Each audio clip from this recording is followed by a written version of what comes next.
On episode 13 of the First 40 Miles podcast, we said there are two things that stand in the way of absolutely loving your Jetboil stove. The first is ignition. The Jetboil stove is great because it comes with a built-in igniter. You just push the button and it should light up.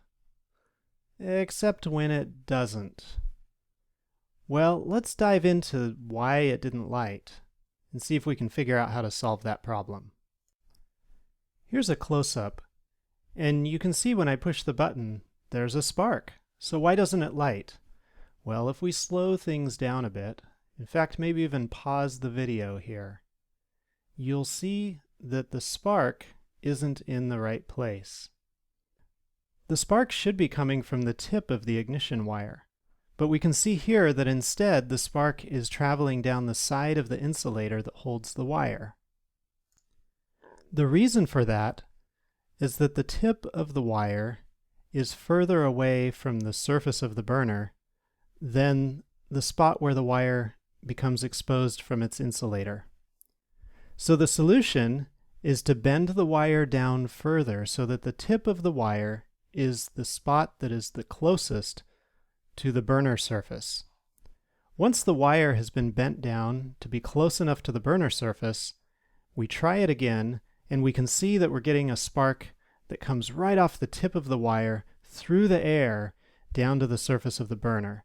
That spark is sure to ignite the flame.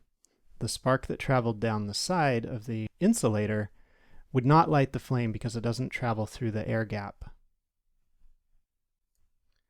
Okay, so now that we've adjusted it, let's try it. And we have ignition. So now that you're loving the spark on your Jetboil, there's one more thing that can stand in the way of fully loving your Jetboil stove, and that's when you're ready to take it apart.